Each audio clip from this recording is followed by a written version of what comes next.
Bonjour chers étudiantes, chers étudiants du cours éthique et religion. Dans cette avant-dernière vidéo, je vais parler de la situation pluraliste. Et dans la dernière vidéo aussi, je vais parler de la situation pluraliste, comment est-ce qu'on peut développer, on peut réfléchir sur la question des éthiques et le rapport entre les religions et la philosophie. Alors donc, parler de la question éthique pour cette vidéo en contexte pluraliste. Je vais d'abord introduire la question de l'origine des sociétés pluralistes contemporaines et par la suite, je vais présenter certains auteurs, quelques auteurs seulement, que je juge pertinents pour réfléchir sur la question éthique en situation pluraliste. Donc, sans tarder, passons à la question de l'origine de la société pluraliste contemporaine. Il faut éviter donc tout monocausalisme dans le sens où il ne faut pas penser que la société pluraliste contemporaine est causée par un seul facteur. Il y en a qui peuvent dire c'est finalement l'avènement de la science qui a causé le refus de tout dogmatisme. Il y en a qui peuvent dire c'est finalement le siècle des Lumières, la raison.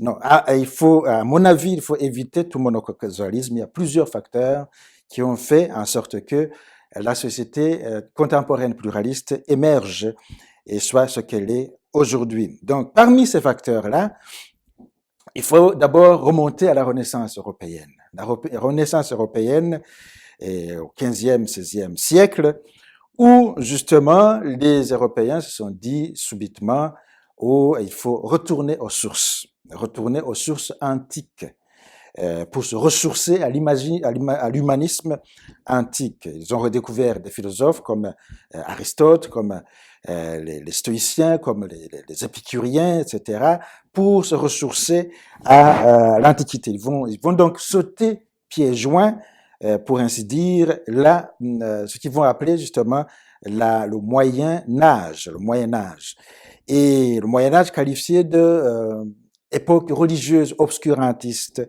donc il faut plutôt ne pas considérer, il faut la sauter. Alors, c'est dans ce cadre aussi qu'il faut, parce que l'humanisme de la Renaissance, on va mettre l'être humain au centre de préoccupation, l'être humain naturel. Alors, évidemment, il y a encore des interprétations religieuses, mais c'est le début justement de l'humanisme que l'on connaît actuellement avec la question de la sécularisation et du pluralisme. Et à cette époque-là aussi émerge la réforme protestante. La réforme protestante qui est une remise en question de l'autorité de l'Église catholique et qui développe une manière de se ressourcer aussi sur le plan religieux à l'origine de l'Église chrétienne. Le retour à l'Église primitive, le retour à la Bible, donc ce qui va à la liberté religieuse aussi, à la liberté de conscience, parce que Martin Luther lui-même, qui est à l'origine du mouvement, va affirmer que sa conscience est captive de la parole de Dieu, qu'il ne peut pas obéir, qu'il ne peut pas écouter les papes et les conciles tant qu'il est convaincu que la parole de Dieu dit le contraire.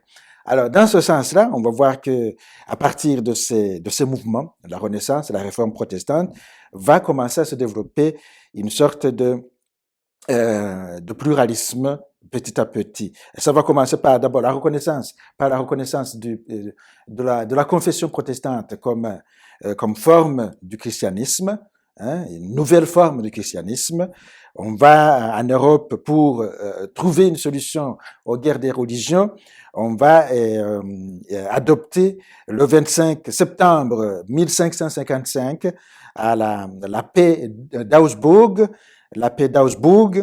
et on va édicter le principe de cuius regio eius religio, ça veut dire à tel prince, telle religion. Donc on donne la possibilité aux princes européens, aux rois, de choisir entre le catholicisme et le protestantisme, ce qui est déjà un début de pluralisation. Et par la suite, on va voir donc que ça va se développer, cette fissure dans la chrétienté va finalement se développer en une sorte de pluralisation religieuse dans le cadre surtout du protestantisme qui va être donc promu promu non seulement par les protestants, mais aussi par des penseurs, des philosophes, comme les philosophes de la tolérance religieuse qu'on va rencontrer dans le siècle des Lumières, tels que Voltaire, tels que Jean-Jacques Rousseau, etc., John Locke, et qui vont donc promouvoir cette tolérance religieuse. Et on va, à côté de cela, voir émerger une volonté de pouvoir réformer le politique aussi. Le politique, ce qu'on a appelé l'ancien régime en France, et donc les révolutions françaises et américaines qui vont donc instaurer des sociétés plus démocratiques, plus fondées sur la volonté populaire, non pas sur la volonté des rois. On va éliminer les privilèges des princes, de la noblesse. On va donc instaurer une société plus égalitaire et ce qui dit égalitaire dit aussi remise en cause de la hiérarchie ecclésiastique. On va donc condamner, il y aura un anticléricalisme développé dans les sociétés européennes pour dire l'Église c'est la source même de cette hiérarchie où le pouvoir vient du haut en bas et donc on va instaurer une société plus égalitaire où le pouvoir vient du peuple, Donc voilà à résumer ces différentes philosophies. Bien sûr, il faut considérer aussi la question de la science, des sciences empiriques qui se développaient en même temps dès la Renaissance avec Francis Bacon. Et on va voir qu'avec les Galilée et avec Isaac Newton, on va voir que les sciences empiriques se développent et s'affirment et remettent en cause certaines idées religieuses et idées chrétiennes, théologiques pour l'interprétation du monde. Et ce qui va donner lieu à des philosophies au 19e siècle, au 20e siècle, telles que les philosophies de Feuerbach et Karl Marx, qui vont être ouvertement anti-religieuses, anti-chrétiennes, pour affirmer des sociétés laïques, des sociétés donc exemptes de toute influence, de toute, de toute influence décisive des pensées religieuses. Alors, en disant cela, on comprend que ce n'est pas une seule cause, mais quand même, toutes ces causes-là convergeaient vers l'avènement des sociétés pluralistes contemporaines, sociétés où les fondements de l'éthique ont été remis en question. Alors, je vais citer ici les auteurs, quelques auteurs justement qui ont remis en question les fondements de l'éthique et promu une nouvelle éthique et montrer que la question des fondements n'a jamais été éliminée. Elle est toujours là, même si on ne veut pas l'aborder. On ne veut pas l'aborder. Les fondements de l'éthique. Le premier auteur que je vais citer, c'est d'abord Friedrich Nietzsche. Friedrich Nietzsche, dont je viens de parler d'ailleurs, dont j'ai parlé dans la vidéo précédente. Et il a vécu entre 1844 et 1900. Il n'a pas vécu longtemps, mais quand même, il a marqué la pensée occidentale par sa remise en cause de la religion notamment, en disant que Dieu est mort et c'était révolutionnaire. Alors, première chose, la religion pour lui, traditionnelle, c'était des idoles. C'était des idoles. Des idoles que les hommes se sont fabriquées pour conjurer, disait-il, les angoisses et donner un sens à leur existence. Alors, qui dit idole, qui dit fabrication, dit quelque chose d'irréaliste, d'illusoire. Alors, donc, il préconisait que l'homme puisse assumer entièrement son existence sans penser sans inventer, en fait, des divinités et sans chercher un bonheur outre que celui de la vie qui lui est impartie. D'où, dans son livre intitulé Ainsi parlait Zarathustra, publié en 1883, il va dire « Dieu est mort », a annoncé Zarathustra. Dieu est mort et ce sont nous, les humains, qui l'ont tué. Donc, dans cette morale, la morale de Nietzsche a été qualifiée de nihiliste parce que pour lui, toutes les morales traditionnelles n'existent plus parce qu'elles étaient fondées sur Dieu. Et que, donc, si Dieu est mort, ces morales-là tombent avec lui. Alors, ça veut dire qu'il faut inventer la morale de nouveau. Dans la société contemporaine, si on élimine l'idée de Dieu et que les valeurs morales traditionnelles n'ont plus de fondement métaphysique, évidemment, on comprend que tout le monde peut essayer d'inventer sa propre morale, d'où la situation pluraliste que nous vivons aujourd'hui. Quand on dit c'est nihiliste, le nihilisme, ça vient de nihil. Nihil, c'est un mot latin qui signifie rien. Donc pour lui, toutes les valeurs morales sont disparues avec Dieu, il ne reste rien. Donc voilà pourquoi on a qualifié cela de nihilisme. Un autre penseur que j'évoque, c'est l'idéologie du surhomme, du surhomme, c'est de dire il faut que l'homme, à un certain moment, s'élève lui-même, se transcende et devienne comme un surhomme qui invente, qui pose lui-même ce qui est bien et ce qui est mal, invente de nouvelles règles éthiques qu'il choisit lui-même, parce que il n'y a plus de transcendance de Dieu qui puisse lui dicter ce qui est bien et ce qui est mal. L'autre penseur que j'ai cité, c'est Jean-Paul Sartre, bien sûr, dans la philosophie existentialiste. Lui se définit comme un existentialiste athée, et sa particularité, c'est qu'il disait que l'être humain n'a pas de nature. L'être humain n'a pas de nature donnée, parce que il n'y a pas de Dieu pour la concevoir. Pour lui, si Dieu n'existe pas, c'est ce qui est la condition, d'ailleurs, la condition pour que l'homme soit libre, parce que si Dieu existe, l'homme n'est pas libre, disait-il, alors il faut que l'homme assume entièrement son existence. L'homme assume entièrement son existence. Son existentialisme est affirmé athée, et parce que pour lui l'homme est un fait, il existe. Donc s'il existe, Dieu n'existe pas. Et il est libre. Il va dire que l'homme est condamné à être libre. Alors, mais on va voir que Jean-Paul Sartre, qui a vécu entre 1905 et 1980, ne va pas rejeter l'éthique. Il va dire, on va avoir une éthique, mais une éthique sans religion. Et l'éthique qu'il préconise n'est pas une éthique individualiste, une éthique qui serait donc limitée au désir particulier. Non, non, non, c'est une éthique pour lui universelle. Alors il va dire, ce que je veux pour moi, il faut que je le veuille aussi pour tous, pour tous. Alors c'est un existentialisme athée, mais en même temps un existentialisme qui rejette l'idée de l'immoralité, et qui veut en fait, en quelque sorte aussi, s'élever à une sorte de fondement de l'éthique dans la volonté de l'être humain et dans l'humanité en tant que telle, un peu, comme disait Kant, que l'humanité devrait être une fin en soi et non pas un moyen. Alors, donc, ce qui est intéressant, c'est de voir que Jean-Paul Sartre rejette toute idée de Dieu, toute idée de transcendance, toute idée de fondement métaphysique de l'éthique.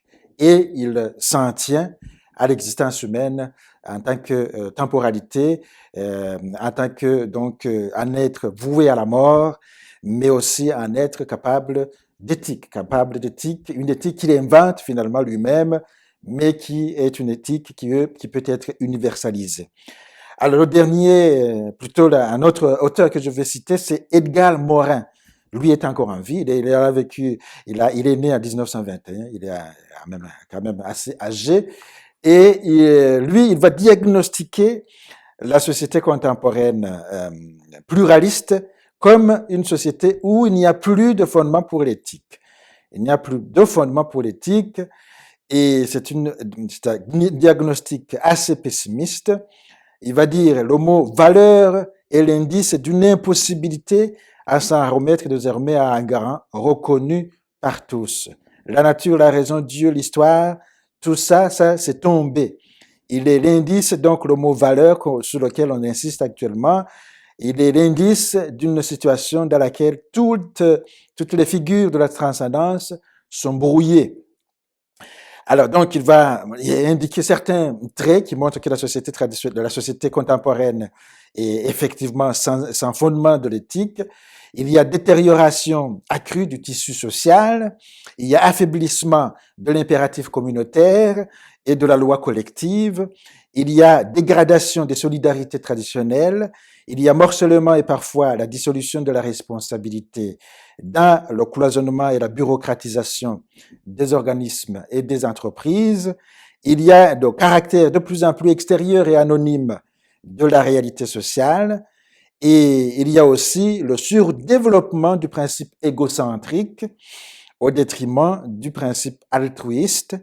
Il y a aussi la désarticulation entre l'individu, et l'espèce et la société, etc., etc. Donc, ce qu'il va prononcer, il va préconiser une certaine nouvelle morale qu'il appelle une éthique de la reliance. Une éthique de la reliance qui serait donc, qui essayait de refonder une sorte de dimension supra-individuelle qui demanderait à l'homme, à l'être humain, de se relier à autre chose, que ce soit à son espèce, que ce soit aussi à d'autres personnes pour considérer constituer des communautés. Et donc, ainsi de suite, ce serait un nouveau fondement de la morale, une éthique de la reliance, mais qui n'est pas un fondement métaphysique. Alors voilà donc sa pensée, j'ai détaillé un peu dans les notes de cours ce qu'il dit sur justement ces rapports, et même les rapports entre la religion et l'éthique, dans ce sens-là, dans le cadre de l'éthique de la reliance, et qu'il veut défendre. Et le dernier que j'évoque, c'est un philosophe et professeur à l'université de Sherbrooke qui a été mon directeur de thèse à la maîtrise et qui parlait donc, qui a écrit un ouvrage sur les approches en éthique appliquée au Canada notamment. Alors ces approches sont très intéressantes dans le sens où justement en situation pluraliste, il y a beaucoup de diversité de contextes et il faut que l'on puisse amener l'éthique dans les différents contextes et pouvoir appliquer les principes éthiques. Alors l'exemple que l'on peut donner dans ce qu'il a donné à Alain Letourneau, c'est l'éthique de Guy Durand. Guy Durand, qui était aussi professeur à l'Université de Montréal et qui était bioéthicien.